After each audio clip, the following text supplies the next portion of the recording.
Alhamdulillah hari ini kita dapat berkumpul di TK Mawar 1 untuk mengikuti kegiatan pengimbasan yang akan dilaksanakan oleh calon guru penggerak angkatan 11 dari Kabupaten Boyolali, yaitu Ibu Sri Bidari.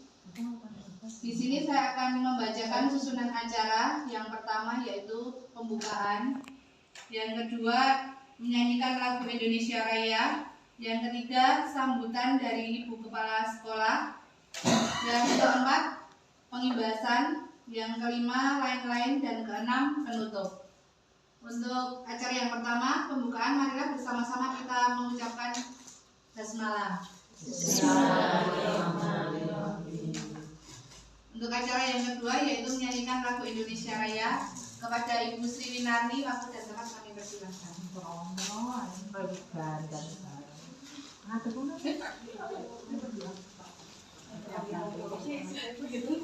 Hadirin dimohon berdiri.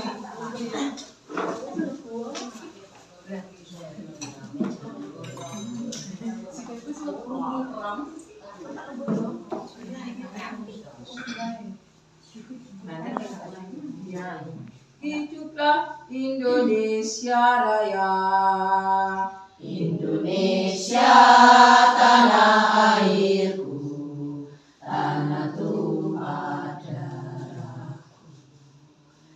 Di sanalah aku berdiri, jadi pandu ibuku.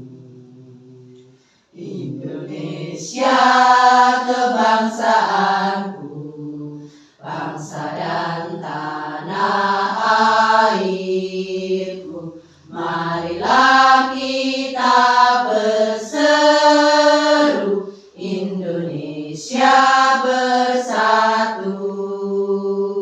Hiduplah tanahku, hiduplah negeriku, bangsaku, rakyatku semuanya. Bangunlah jiwanya, bangunlah badannya untuk Indonesia Raya. Indonesia Raya, merdeka, merdeka, tanahku, negeriku yang ku cinta. Indonesia Raya, merdeka, merdeka, hiduplah Indonesia Raya.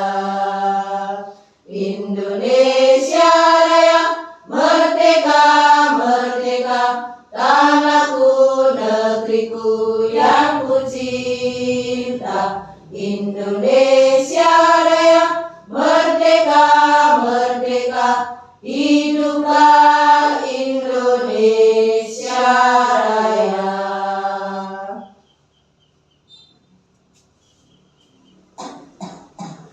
Hadirin dimohon duduk kembali.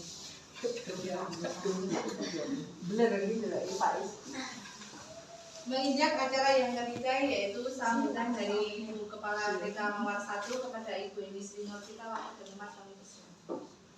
Terima kasih kepada Ibu Anita selaku pembawa acara. Bismillahirrahmanirrahim. Assalamualaikum warahmatullahi wabarakatuh. Waalaikumsalam warahmatullahi wabarakatuh. Yang kami hormati teman-teman guru beserta kepala sekolah di wilayah Kecamatan Nusuk. Pertama-tama marilah kita panjatkan puji syukur kehadirat Allah Subhanahu wa taala yang telah melimpahkan rahmat dan karunia-Nya kepada kita, sehingga pada siang hari ini kita dapat bertemu bersama dalam rangka penularan berbagi praktik baik dari CGP Angkatan 11 Kabupaten Boyolali, Ibu Sri Bidari SPDAO. Selanjutnya saya mengucapkan terima kasih kepada ibu-ibu semua yang telah meluangkan waktu untuk mengikuti kegiatan pada siang hari ini. Saya sebagai Kepala TK Mawar 1 sangat mendukung program dari pemerintah tentang sekolah penggerak, guru penggerak Semoga kedepannya nanti pendidikan di Indonesia semakin maju, khususnya di wilayah Kecamatan Nusuk dan di lingkungan kita. Juga saya sebagai kepala sekolah mohon maaf apabila dalam menanggapi kerawang ibu-ibu semua ada kesalahan dalam berbagai hal. Dan kami sangat mendukung jika ada dari ibu-ibu semua yang mengikuti program dari pemerintah, nanti kita sembuyung bersama-sama. Berkaitan Bun, hanya itu yang dapat kami sampaikan. Terima kasih. Wassalamualaikum warahmatullahi wabarakatuh. Waalaikumsalam warahmatullahi wabarakatuh. Terima kasih kepada Ibu Inisiator kita. Kita lanjutkan acara yang keempat, yaitu inti dari kegiatan, yaitu pengimbasan dari disiplin positif yang akan disampaikan oleh Ibu Sri Widari.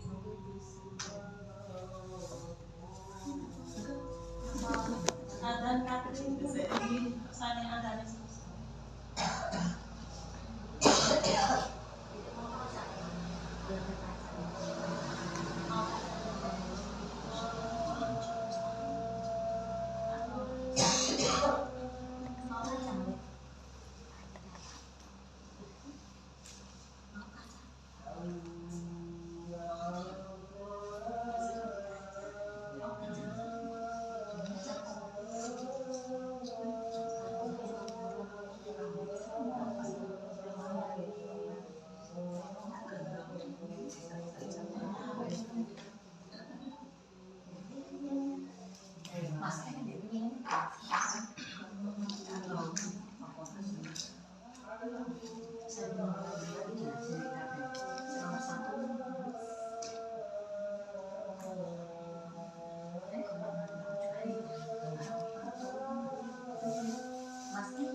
Assalamualaikum warahmatullahi wabarakatuh.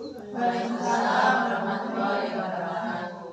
Kepada Ibu Kepala TK saya hormati, sekaligus Ibu Ketua IGTKI Kecamatan Nusuk saya hormati. Kepada Ibu-Ibu Kepala TK yang saya hormati. Kepada teman-teman guru TK Kecamatan Nusuk yang saya hormati. Mohon maaf, saya gembel kamarikan panjenengan sedaya. Di sini saya akan menyampaikan diseminasi atau pengimbasan tentang disiplin positif, budaya positif, di mana itu sini sebagai tugas dari kegiatan program guru penggerak yang berupa aksi nyata.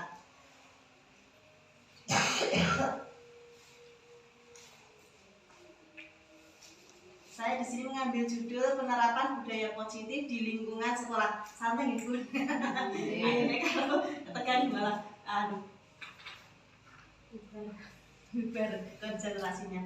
Disiplin positif dan nilai-nilai kebajikan universal. Makna disiplin. Dalam rangka menciptakan lingkungan positif, salah satu strategi yang perlu kita tinjau kembali adalah penerapan disiplin di sekolah kita. Kebanyakan orang akan menghubungkan kata disiplin dengan tata tertib, teratur, dan kepatuhan pada peraturan. Ini seperti juga dulu di benak saya juga berpikir itu, kalau disiplin itu taat aturan apa yang sudah dibuat oleh atasan kita atau orang lain gitu ya. Tapi ternyata kata disiplin ini juga sering dihubungkan dengan hukuman, padahal itu sungguh berbeda. Karena belajar tentang disiplin positif itu tidak harus dengan memberikan hukuman, justru itu adalah salah satu alternatif terakhir dan kalau perlu tidak digunakan sama sekali.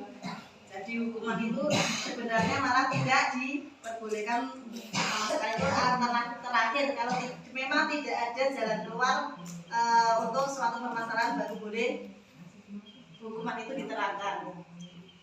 Sebagai pendidik, tujuan kita adalah menciptakan anak-anak yang memiliki disiplin diri, sehingga mereka bisa berperilaku dengan mengacu pada nilai-nilai kebajikan universal dan memiliki motivasi intrinsik bukan ekstrinsik. Motivasi intrinsik itu yang tumbuh dari dalam diri kita sendiri. Kalau ekstrinsik itu dari pengaruh dari luar, misalnya dari orang lain, dari teman kita, dari orang tua kita, itu namanya ekstrinsik.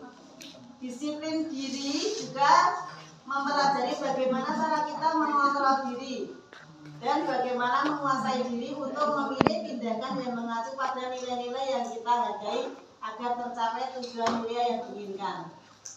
Dengan kata lain, seseorang yang memiliki disiplin diri berarti mereka bisa bertanggung jawab terhadap apa yang dilakukannya, karena mereka mendasarkan tindakan mereka pada nilai-nilai kebajikan universal. Tujuannya yaitu membentuk karakter profil pelajar Pancasila pada anak. Jadi tujuan dari disiplin itu adalah untuk membentuk karakter dari pribadi anak. Ini bisa diterapkan pada anak-anak kita itu dengan memberikan nilai-nilai kebajikan, memberitahu tentang nilai-nilai kebajikan yang ada pada anak-anak. Misalkan contohnya untuk mencintai kebersihan. Kebersihan itu adalah jangan buang sampah sembarangan, tidak boleh buang sampah sembarangan. Itu ternyata nilai kebajikannya adalah mencintai kebersihan. Itu sebagai contoh.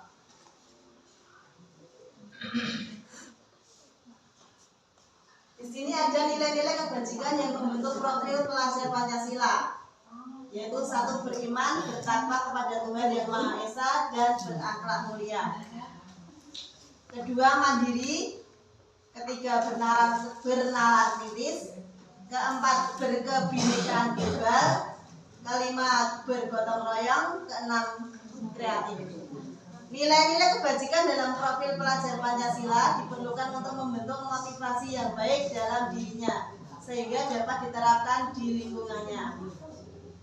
Jadi nilai-nilai ini bisa kita ajarkan di TK dengan cara-cara yang sesuai dengan pembelajaran.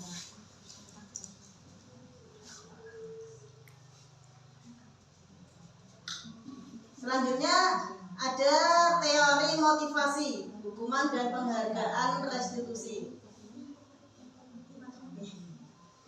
Diane Goosen dalam bukunya Restructuring School Disciplines menyatakan ada 3 motivasi perilaku manusia. Ini orang luar ya, bukan orang Indonesia, dari namanya sudah kelihatan. Untuk menghindari ketidaknyamanan atau hukuman ini adalah tingkat terendah dari motivasi perilaku manusia.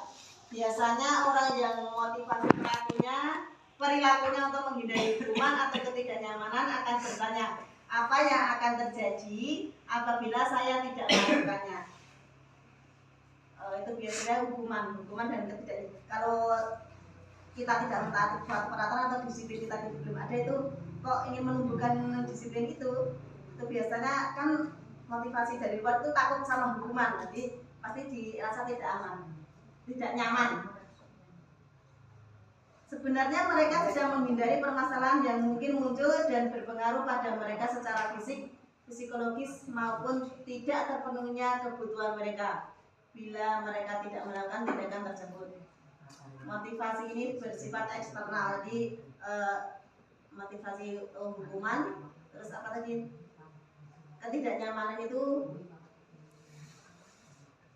dari luar, dari pengaruh dari lingkungan, bukan dari hati kita sendiri. 2, untuk mendapatkan imbalan atau penghargaan dari orang lain.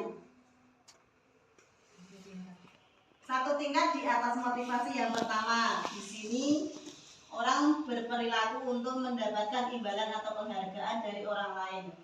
Orang dengan motivasi ini akan bertanya, apa yang akan saya dapatkan apabila saya melakukannya? Mengharapkan imbalan, penghargaan atau hadiah. Mereka melakukan sebuah tindakan untuk mendapatkan pujian dari orang lain yang menurut mereka penting dan mereka letakkan dalam dunia berkualitas mereka. Mereka juga melakukan sesuatu untuk mendapatkan hadiah, pengakuan atau imbalan. Motivasi ini juga bersifat eksternal karena bukan dari diri sendiri ya. Jadi yang ketiga, untuk menjadi orang yang mereka inginkan dan menghargai diri sendiri dengan nilai-nilai yang mereka percaya. Orang dengan motivasi ini akan bertanya, akan menjadi orang yang seperti apa apabila saya melakukannya. Mereka melakukan sesuatu karena nilai-nilai yang mereka yakini dan hargai, dan mereka melakukannya karena mereka ingin menjadi orang yang melakukan nilai-nilai yang mereka yakini tersebut. Ini adalah motivasi yang akan membuat seseorang memiliki disiplin positif karena motivasi berperilakunya bersifat internal bukan eksternal. Ini tingkat yang terakhir yaitu yang tumbuh dari diri kita sendiri. Tujuan dari disiplin positif adalah menanamkan motivasi yang ketiga pada murid-murid kita, yaitu untuk menjadi orang yang mereka inginkan dan menghargai diri sendiri dengan nilai-nilai yang mereka percaya. Ketika murid-murid kita memiliki motivasi tersebut, mereka telah memiliki motivasi intrinsik yang berdampak jangka panjang. Motivasi yang tidak akan terpengaruh pada adanya hukuman atau hadiah. Mereka akan tetap berperilaku baik dan berlandaskan nilai-nilai kebajikan karena mereka ingin menjadi orang yang menjunjung tinggi nilai-nilai yang mereka hargai. Pertanyaannya sekarang adalah bagaimana cara kita sebagai guru untuk menanamkan disiplin positif yang positif ini kepada murid-murid kita. Dan semua ini dapat dilakukan dengan restitusi. Jadi tadi untuk yang peringkat ketiga tadi tumbuhnya motivasi intrinsik tadi itu harus dengan, biasanya kalau di TK kan dilatih dengan pembiasaan ya, pembiasaan untuk disiplin itu. Kalau di sini datang salam dan guru dan ucapkan assalamualaikum itu membentuk karakter yang beriman dan bertakwa. Tadi nomor 1 dari pelajaran Pancasila itu bisa pembiasaan. Terus masuk kelas dengan kaki kanan itu juga pembiasaan kalau di TK. Tapi kalau di lingkungan SD ke atas itu biasanya juga dengan latihan-latihan yang model-model untuk SD dan hukuman, konsekuensi, dan restitusi. Restitusi adalah proses menciptakan kondisi bagi murid untuk memperbaiki kesalahan mereka sehingga mereka bisa kembali pada kelompok mereka dengan karakter yang lebih kuat. Ini dari pendapat dari Gosen di bukunya tahun 2004. Restitusi juga merupakan proses kolaboratif yang mengajarkan murid untuk mencari solusi untuk masalah mereka dan membantu murid berpikir tentang orang seperti apa yang mereka inginkan dan bagaimana mereka harus memperlakukan orang lain. Hukuman bersifat tidak terencana atau tiba-tiba. Anak atau murid tidak tahu apa yang akan terjadi dan tidak apabila tidak dilibatkan. Hukuman bersifat satu arah dari pihak guru yang memberikan, dan murid hanya menerima suatu hukuman tanpa melalui suatu kesepakatan atau pengarahan dari pihak guru, baik sebelum atau sesudahnya. Hukuman yang diberikan bisa berupa fisik maupun psikis. Murid atau anak disakiti oleh suatu perbuatan atau perkataan. Seperti yang saya sampaikan tadi, kalau hukuman itu sebenarnya adalah hal terakhir yang bisa untuk mengatasi suatu masalah, tapi tidak boleh dilakukan. Sementara disiplin dalam bentuk konsekuensi sudah terencana atau sudah disepakati, sudah dibahas dan disetujui oleh murid dan guru. Umumnya bentuk-bentuk konsekuensi dibuat oleh pihak guru atau sekolah dan murid sudah mengetahui sebelumnya konsekuensi yang akan diterima bila ada pelanggaran pada konsekuensi. Murid tetap dibuat tidak nyaman untuk jangka waktu pendek. Konsekuensi biasanya diberikan berdasarkan suatu data yang umumnya dapat diukur. Misalnya, setelah 3 kali tugasnya tidak diselesaikan pada batas waktu yang diberikan, atau murid melakukan kegiatan di luar kegiatan pembelajaran, misalnya mengobrol, maka murid tersebut akan kehilangan waktu bermain dan harus menyelesaikan tugas karena ketertinggalannya. Peraturan dan konsekuensi yang mengikuti ini sudah diketahui sebelumnya oleh murid. Sikap guru di sini senantiasa memonitor murid. Konsekuensi biasanya itu dibentuk dari hasil kesepakatan bersama. Kalau di sini di TK kami itu konsekuensi itu diberikan apabila kita sudah memberikan kesepakatan di awal kelas masuk itu kebiasaan. Biasanya kita tanya dulu, ini nanti kesepakatan kita apa.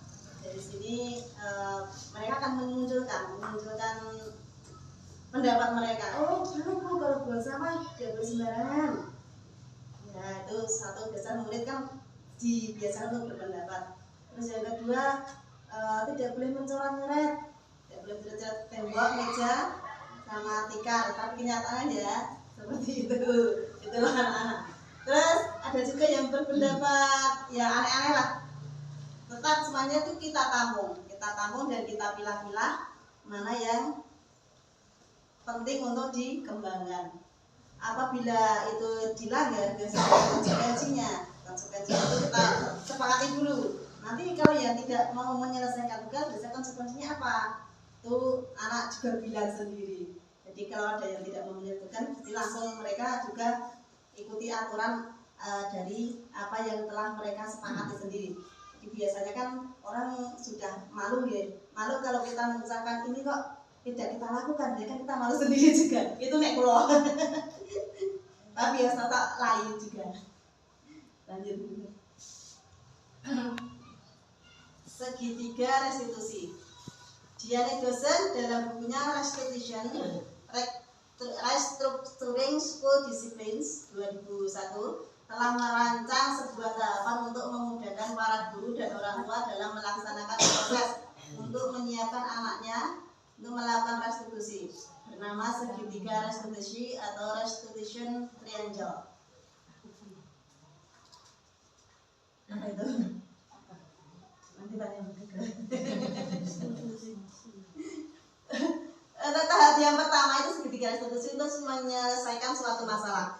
Ini yang pertama itu dari bawah itu menstabilkan identitas seorang. Itu biasanya melakukan perkataan kepada orang apabila seorang anak itu membuat kesalahan. Misalnya kan kita dekati ya untuk anak kan ya untuk yang lain juga kita didekati. Pasti kita menyatakan setiap orang pasti pernah melakukan kesalahan.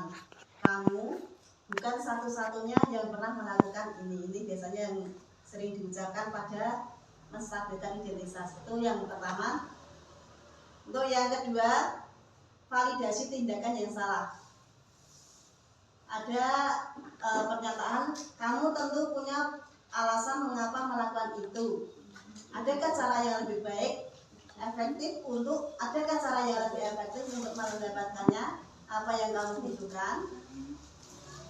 Selanjutnya tahap ketiga, menanyakan keyakinan. Pernyataan yang sering dimunculkan yaitu keyakinan kelas apa yang telah kita sepakati. Kamu ingin menjadi orang yang seperti apa? Ini untuk yang menanyakan keyakinan. Untuk menyelesaikan suatu masalah kemarin, pengalaman tadi itu ada anak malah beberapa anak, ada 3 orang anak itu bertengkar di sini, argument, dan saya di sana. Jadi melihat ini tak dikati, ini kenapa ini tak tanyakan. Nah, saya pengen praktekkan ilmu yang saya jabat ya. Ternyata hasilnya oke.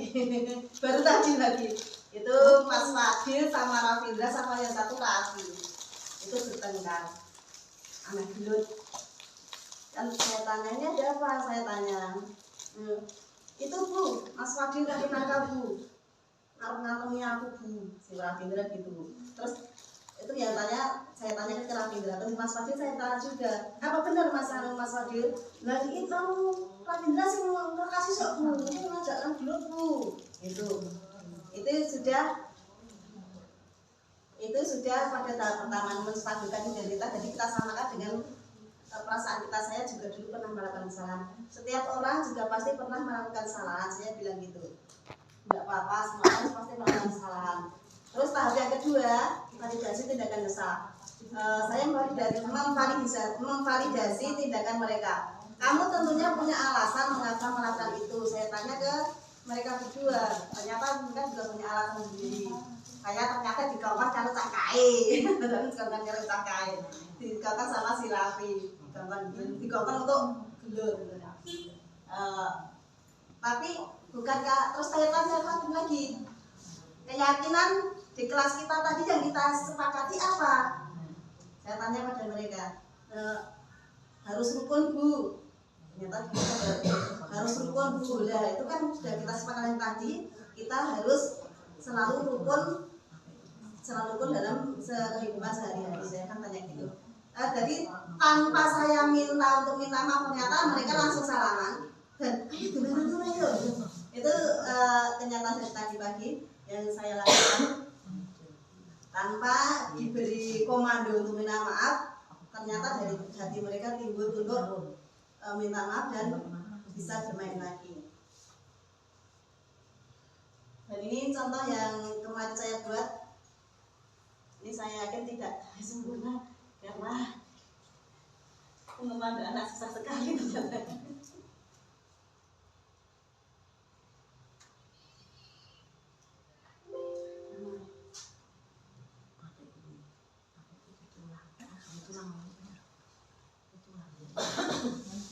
Ini namanya Mbak Wafi.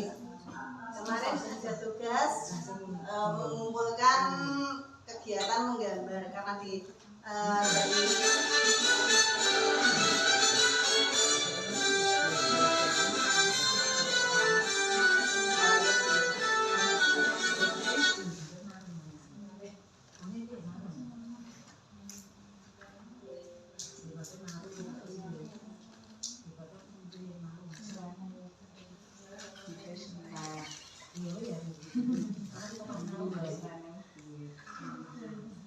ya, ini kemarin ada tugas menggambar, nanti Mbak Wafi itu lupa nggak mengumpulkan.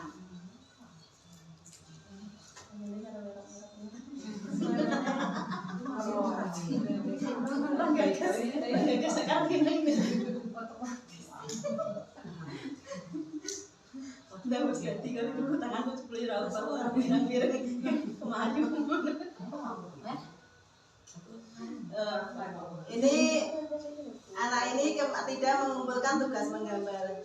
Saya tanya kenapa tidak mengumpulkan? Itu karena bermain sampai sore sampai lupa tidak mengerjakan tugas. Saya bilang tidak apa-apa, tapi tidak apa-apa, guru juga pernah begitu dulu karena asik bermain, punya anak kan bermain ya, jadi terlalu asik bermain jadi sampai lupa tidak mengerjakan tugas. Tidak apa-apa, tapi sesuai dengan segitiga restitusi tadi, saya menganjurkan untuk saya tidak menganjurkan, justru dia punya solusi sendiri ya Bu. Besok saya akan mengerjakannya dan saya akan mengerjakannya dulu baru kemudian bermain. Itu solusi jadi si anak itu punya solusi sendiri untuk menyelesaikan permasalahannya.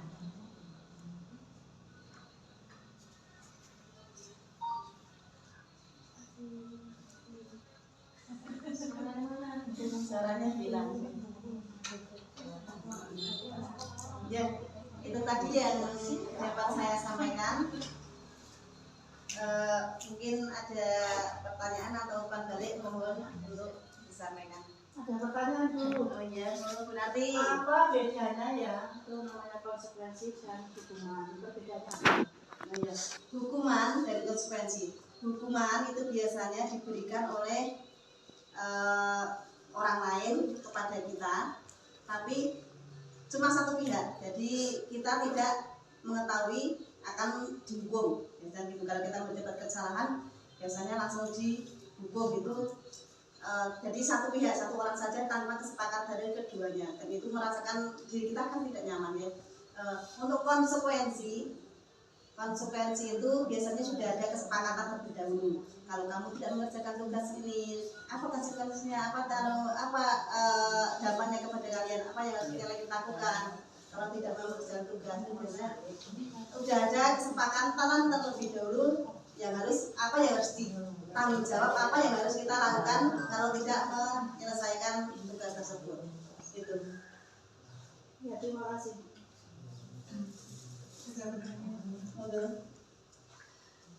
Saya ingin mencoba bertanya, Bu. Misal ada seorang anak yang melakukan kesalahan dan mungkin itu sedikit fatal misalnya, dan dia melakukan sendiri. Itu apakah juga tetap tidak boleh dilaksanakan hukuman? Tidak.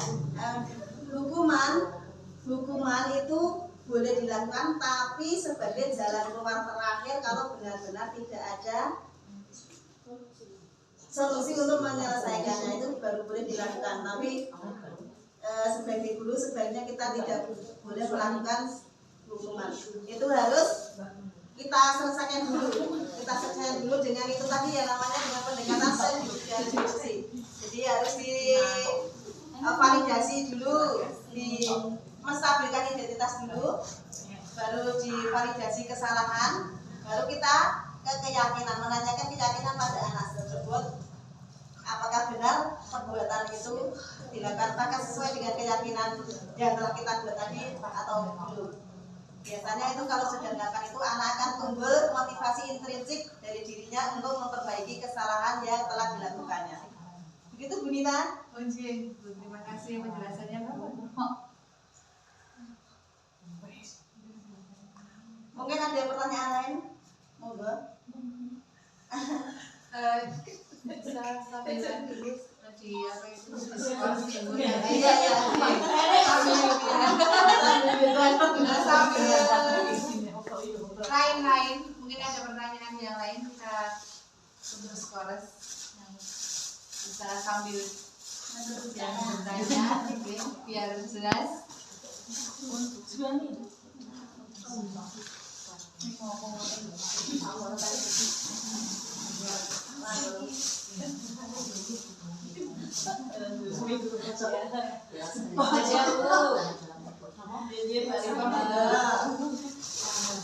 Berkaitan dengan budaya positif yang sudah diterapkan di TK Mawar 1 ya Bu ya.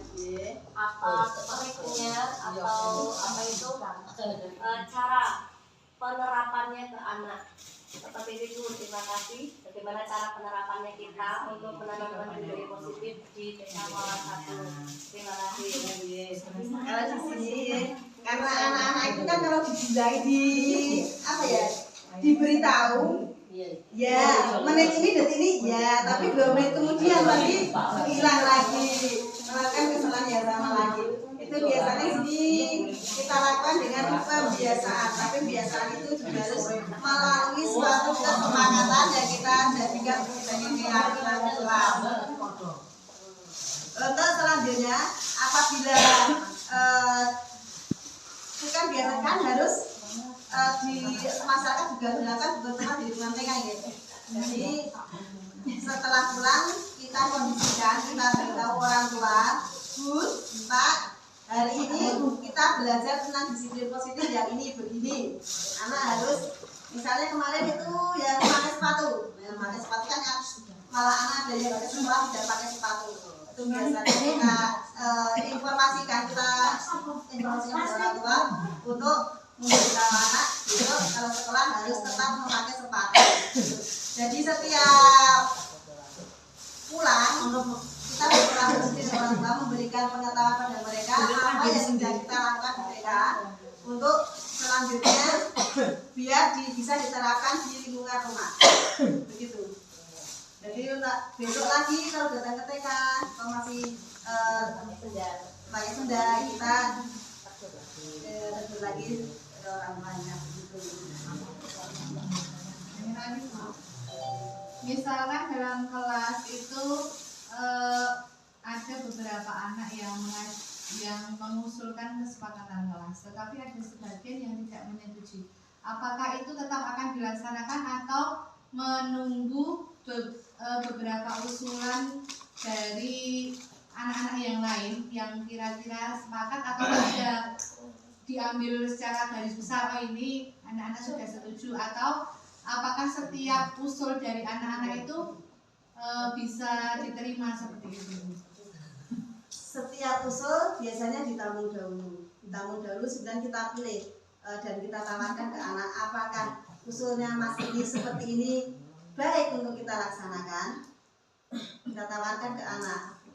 Kalau mereka bilang baik, ya oke kita ambil. Kalau mereka bilang tidak, berarti kita kesampingkan dulu. Jadi tetap harus musyawarah dengan anak-anak, selalu dilibatkan. Kalau sudah muncul itu pendapat-pendapat, kita pilah, terus kita pilah ini nilai kebajikannya apa, kita komunikasikan pada anak agar anak bisa memahaminya dan bisa bertanggung jawab untuk melaksanakannya.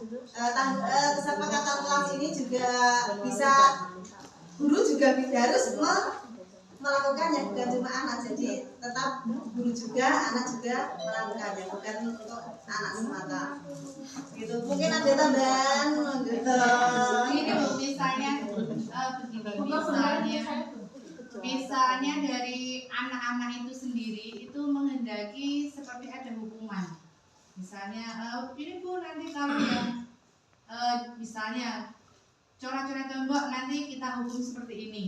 Gitu. Apakah itu nanti juga akan tetap dilaksanakan hukuman ataukah ada solusi lain? Gitu. Misalnya yang justru dari kesepakatan anak-anak sendiri, misalnya seperti kegiatan mencoret tembok itu kan sepakat Bu, kalau yang mencoret tembok nanti membersihkan, misalnya seperti itu kan sebenarnya masuk hukuman ya Bu, itu kan masuk hukumannya itu.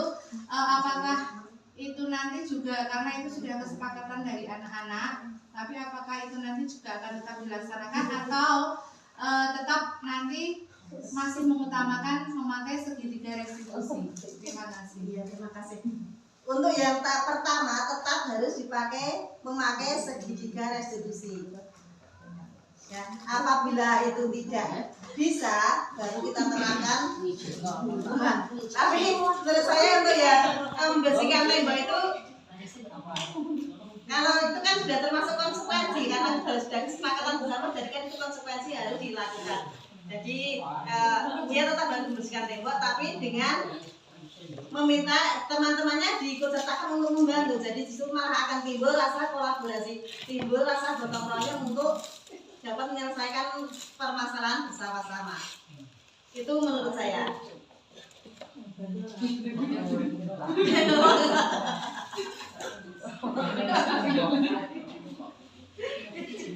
Terima kasih penjara ya. Mungkin ada teman-teman yang lain yang udah sana kan ingin sakit, sudah tak mudah.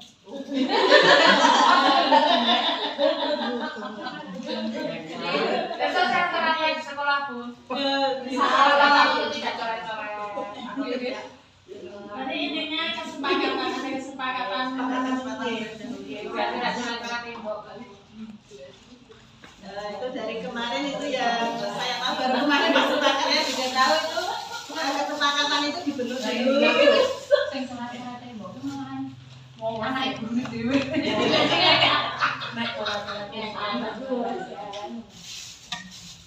Jadi sebenarnya juga sudah disepakati tidak coret-coret tembok, ternyata masih juga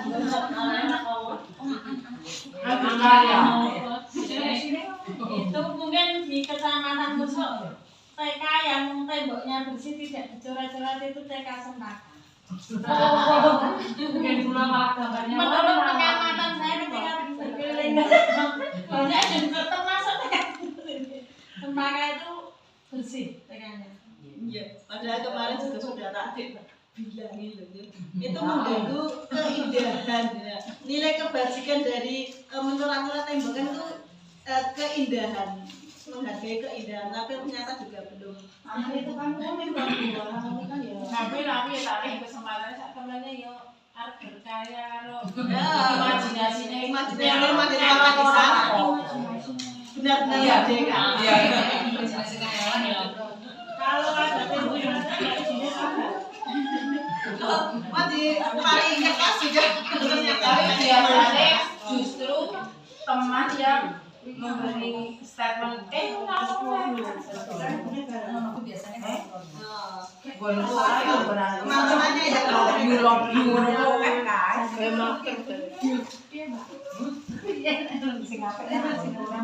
Lah omah kowe anake tangga tanggae oleh omah kowe menang wae. Mbok ben.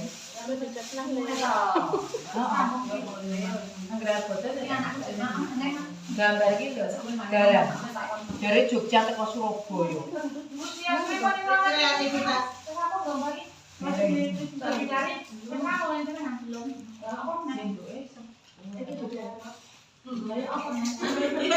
Saya akan sedikit menambahi cara-cara untuk membuat suatu kesepakatan kelas.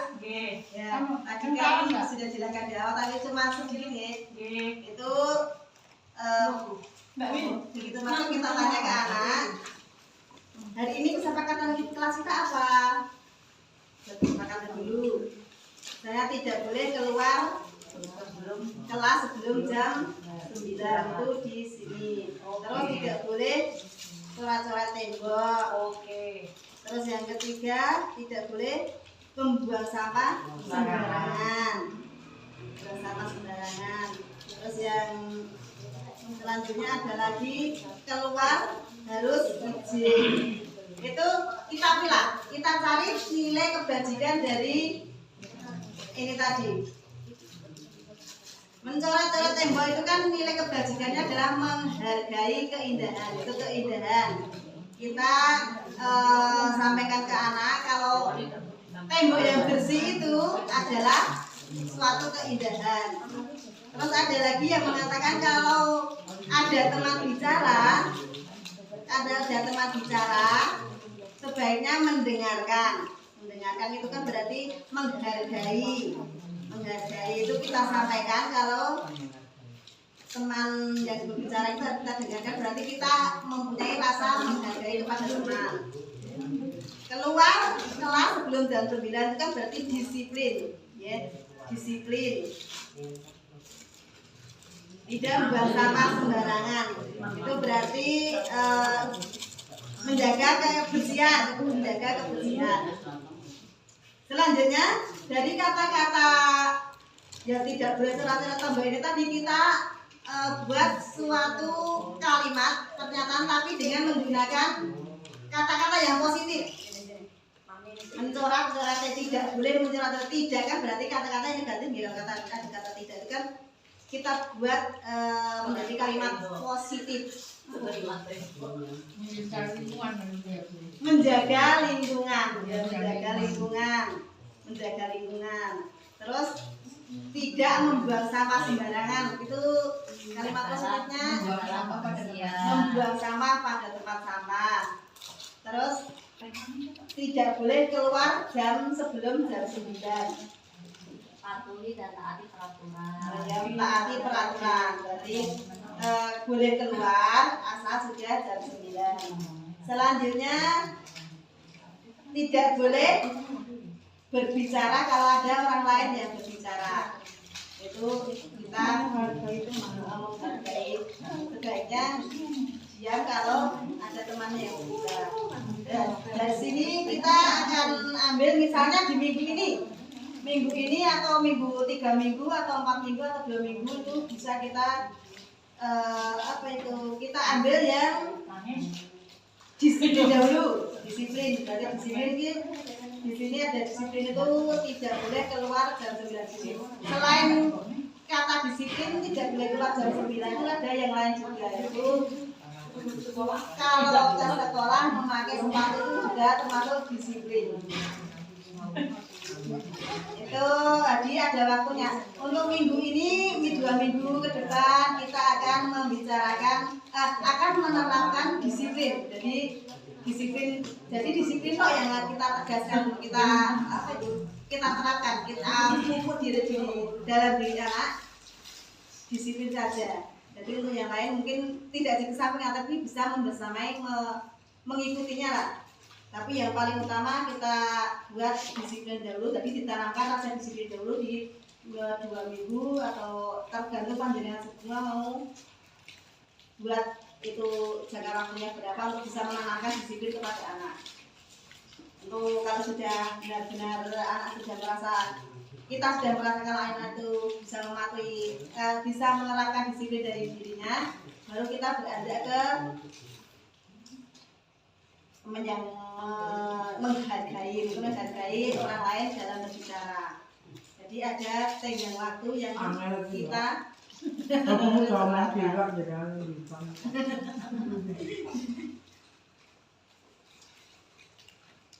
Ini jedanya sebulan katakan.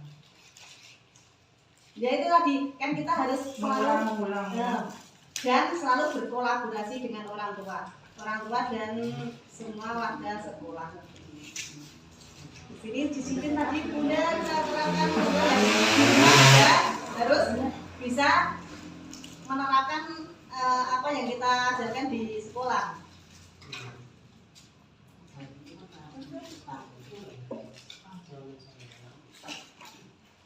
Dua lain-lain masih ambil tebakan nih. Ini bagi Sebenarnya semua mungkin sudah melaksanakan namanya belum ya. Hanya kemarin mungkin cenderung ke hukuman. Karena yang sudah ada kesepakatan, belum biasanya sepakat dulu. sebenarnya kalau hukuman itu sudah lama ya, kita sekolah itu kan tidak diajukan. Kata-kata itu memang kesepakatan itu sebenarnya bukan saat ini saja, dari dulu. Itu pas D2 saja sudah ada itu, S1-nya juga. Kita harus membuat kesepakatan. Tisu.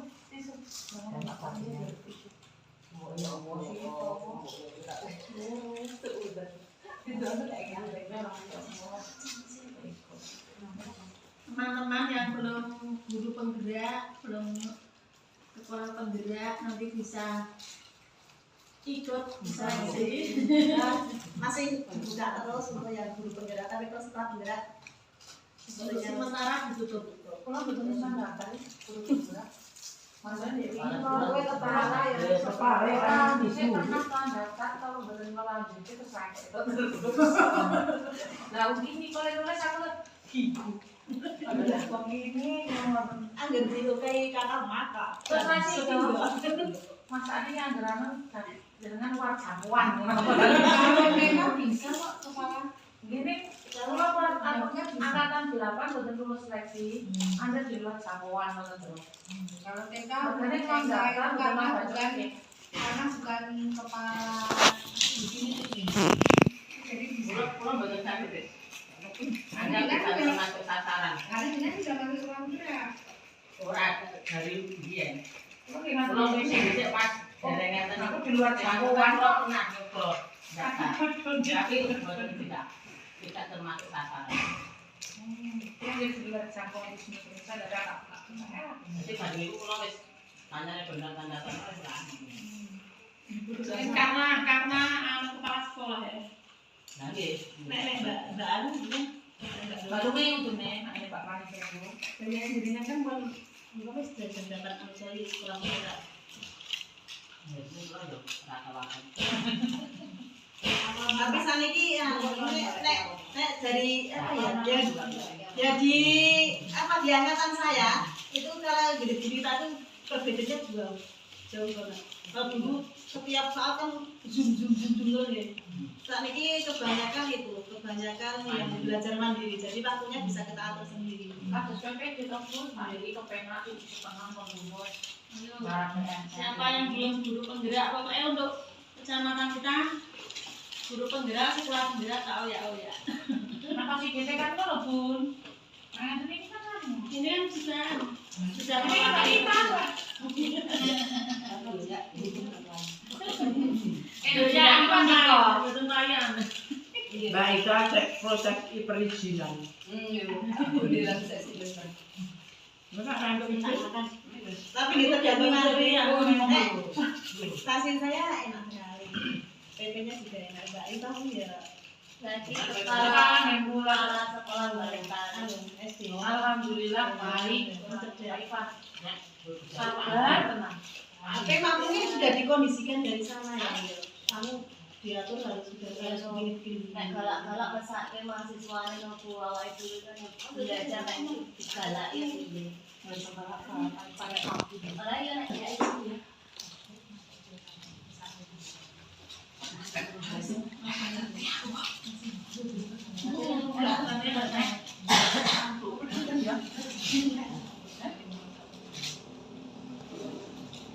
Guru penggerak apa sekolah di poin itu? ribet. Guru penggerak. Dosennya tuh Rasanya rasanya ada dia di PK guru penggerak saya rasanya. ada di PK. Jadi aku mungkin main datang Mbak kita. Bukan atau Bu, dari nanti dibuka undangannya.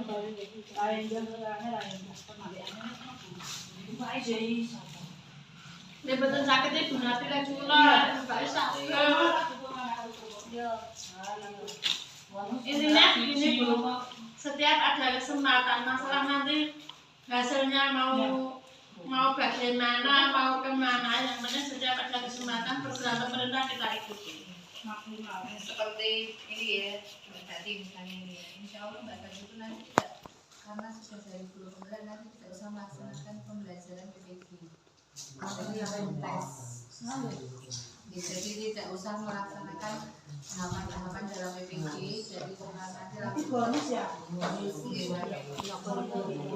beruntung yang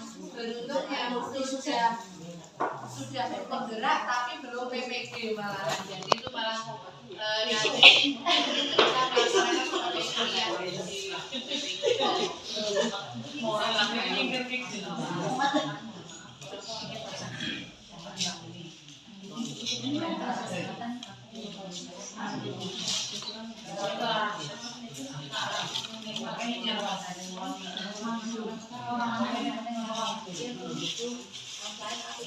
Masih ada sedikit waktu Mangga yang masih pengen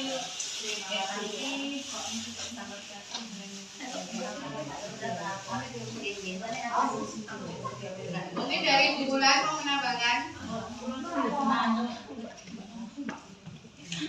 Ya Mbak, dari dari saya hanya pengen tadi untuk yang contoh tadi kan kita bekerjanya di tingkat atas jadi jadi sebaiknya kalau misalnya memberi tugas itu maksudnya tidak seperti ke RW itu dari saya, tapi lebih baik untuk pesan misalnya anak umurnya panjang besok dipotong ya misalnya kan gitu.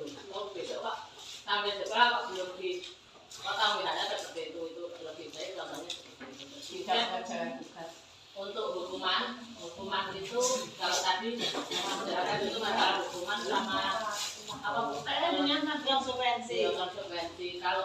Kalau menurut saya nah, hukuman itu kan sifatnya fisik gitu seperti itu. Kalau konsekuensi itu kan dari tadi kesepakatan yang dibuat anak itu alangkah baiknya itu kita laksanakan. Jadi misalnya anak tadi yang penting kan bukan sifatnya bukan yang fisik ya. Jadi misalnya tadi anak nanti kalau misalnya melakukan ini nanti Bu membersihkan WC misalnya kan membersihkan WC tidak maksudnya bukan kerja keras hanya sekedar nyiram-nyiram itu kan nggak apa-apa, tapi itu dilaksanakan karena nek tidak dilaksanakan itu nanti anak tidak akan disiplin makanya gitu loh. Nanti orang yang mengintai ya udah kesepakatan ini ya rajinnya ngiwe misalnya kan gitu nggih. Jadi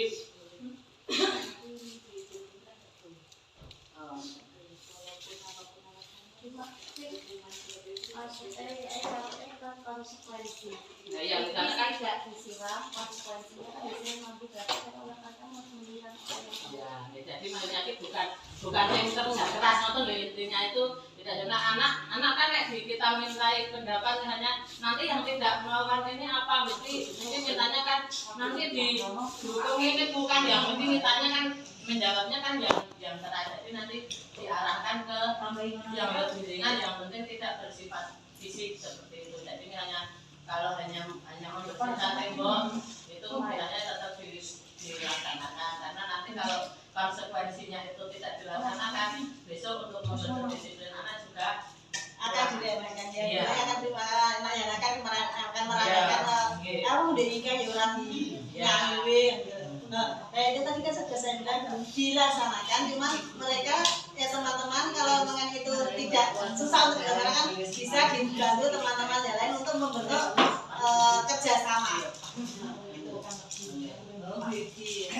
Ya menambahkan itu mungkin itu tadi yang dimaksud dengan segitiga refleksi yang mungkin disampaikan oleh Bu Bidari tadi kan dengan mungkin tujuan awalnya sebenarnya menimbulkan kesadaran diri. Mungkin dari kesadaran diri itu akan tahu konsekuensinya apa kalau saya tidak menyiram atau tidak membersihkan mungkin seperti itu ya Bu. Tapi kalau sudah dijelaskan dengan segitiga restitusi tadi yang perlu dilaksanakan terlebih dahulu. Jadi insya Allah kalau misalnya anak-anak itu sudah sadar dengan apa yang akan terjadi sebab akibat kalau melakukan ini anaknya sudah sadar itu kan yang diharapkan kesadarannya dulu itu nanti tidak akan melakukan sebuah kesalahan seperti itu.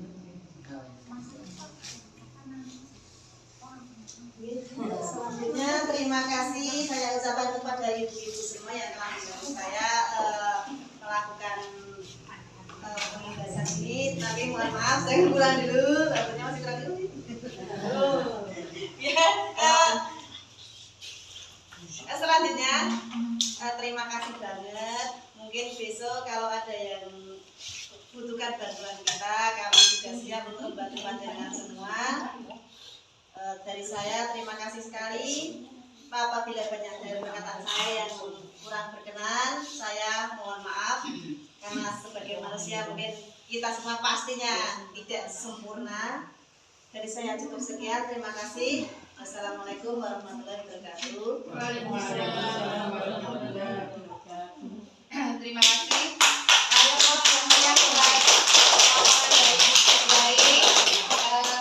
Alhamdulillah dengan adanya pengimbasan ini kita semakin paham apa itu disiplin positif. Kemudian kita juga mengetahui bagaimana cara menghindari hukuman, kemudian bagaimana menimbulkan kesadaran dari anak untuk melaksanakan disiplin positif.